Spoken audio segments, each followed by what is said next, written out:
এখানে Agartala government medical college এবং Tripura medical college শুরু হওয়ার কথা ছিল 2005-এ, কিন্তু তখন এমসিআই আগরতলা গভর্নমেন্ট মেডিকেল কলেজকে অ্যাপ্রুভাল দেয়, কিন্তু ত্রিপুরা মেডিকেল কলেজে সেটা অ্যাপ্রুভাল পায়নি। এরপরের বছর হয়, অর্থাৎ 2006-এ তার অ্যাপ্রুভাল পায়। একটা সময় ছিল আমরা কোনোদিন ভাবতেও পারিনি যে ত্রিপুরাতে কোনোদিন মেডিকেল কলেজ হবে, এরকম একটা অবস্থা ছিল। কিন্তু চেষ্টা থাকলে সব উপায় হয়, সেটা আমাদের চোখের সামনেই হয়েছে। আমরাও লিয়েন নিয়ে ত্রিপুরা মেডিকেল কলেজে আমরা গেছি, আর যারা এখানে অ্যাবজর্ব হয়েছে, এখন আমার মনে আছে যারা এই মেডিকেল কলেজকে তৈরি করার ক্ষেত্রে যাদের অবদান, তাদেরকে কিন্তু সবসময় মনে রাখা উচিত।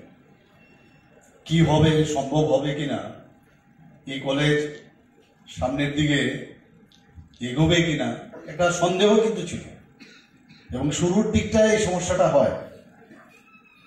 আজকে যারা এখন আমরা সবসময় বলছি যে এখানে একটা হাব আমরা তৈরি করতে চাই, ত্রিপুরাতে একটা মেডিকেল হাব আমরা তৈরি করব, বারবার আমি বলি সব জায়গায়। গতকালই মিটিং হয়েছে এখানে, একটা জায়গা আমরা ঠিক করেছি, এই জায়গাটার মধ্যে এখন অব্দি ঠিক আছে, একটা সুপার স্পেশালিটি একটা হসপিটাল করবো। প্রেজেন্টেশন দিয়েছে, দেওয়ার পরে আমি বললাম ঠিক আছে, দেখতে খুব ভালো লাগলো প্রেজেন্টেশনে, বিল্ডিং এর চেহারা দেখলাম একদম পুরো কর্পোরেট স্টাইলের সব দেখা যায়।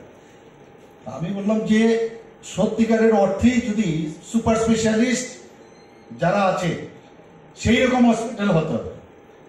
মুখ্যমন্ত্রীর সঙ্গে বিশ্বত অনেক লোক আসে আমার কাছে, এখানে ডিপার্টমেন্ট ওয়াইজ দেখানো হয়েছে। ডিপার্টমেন্ট ওয়াইজ দেখানো যদি হয়, এক একটা ডিপার্টমেন্টে সুপার স্পেশালিটি আছে। তা আমি এখানে আমাদের ডাইরেক্টর সাহেব ছিলেন, শঙ্কর চক্রবর্তীও ছিলেন, ওনাদেরকে আমি বললাম সমস্ত কালেক্ট করতে। এক্সটেন্ড ফর এক্সাম্পল ইএনটি ডিপার্টমেন্টে এখন ককলিয়ার ট্রান্সপ্লান্ট হবে, একটা উদাহরণ আমি দিলাম। বিভিন্ন অর্থোপেডিক্সে সেখানে দেখা গেল অনেক সুপার স্পেশালিটির ব্যবস্থা আছে, তার অবসগাইনের মতো সুপার স্পেশালিটির ব্যবস্থা আছে, ল্যাপ্রোস্কোপিক অবসগাইনে হয়। মানে এক্সট্রিম যেটা সারা ভারতবর্ষের মধ্যে যে সুপার স্পেশালিটি এক্সট্রিম যেটা আছে, তার একটা লিস্ট করার কথা। তাহলে আমরা এই প্রজেক্টে হাত দেব, এবং সেই প্রজেক্ট যখন আমরা অ্যাডভার্টাইজমেন্ট দেবে যে এই ফেসিলিটি যে আসবে তাদেরকে আমরা দেব, আমি বলেছি আমাদের সেক্রেটারি মহোদয়কে, এবং সমস্ত লিস্ট করে তবেই যেন আমরা সেটার মধ্যে হাত দিই। আমার হিন্দিতে বলে মেরি সরকার, ওখানে শুরু করেছেন মেরি সরকার। তো আমাদের এখানে যেহেতু বেঙ্গলি সবাই জানে, এখানে বেঙ্গলি পপুলেশনও বেশি, এবং সবাই বেঙ্গলি নিয়ে, এর জন্য আমরা এটাকে আমার সরকার বলাতে এটা খুব ক্যাচি হয়েছে, এবং সবাই সেটাকে অ্যাকসেপ্ট করেছে। এতে কি হয়েছে, যখন বিভিন্ন জায়গায়, বিশেষ করে পঞ্চায়েত যে জায়গাগুলো আছে, যে কোনো সমস্যা, আপনার ধরুন হসপিটালের প্রবলেম, সেই হসপিটালে সেই প্রবলেম নিয়ে পঞ্চায়েতে যে থাকেন, কার কাছে যাবেন, কে কথা শুনবে, ডিফারেন্ট ডিপার্টমেন্ট আছে, আমাদের প্রায় 81টা ডিপার্টমেন্ট আছে। তো কার কাছে যাবেন, তো সেখানে ফটো তুলে সেটাকে আপলোড করা, আমার সরকারের যে ওয়েব পোর্টাল, সেখানে দেওয়া।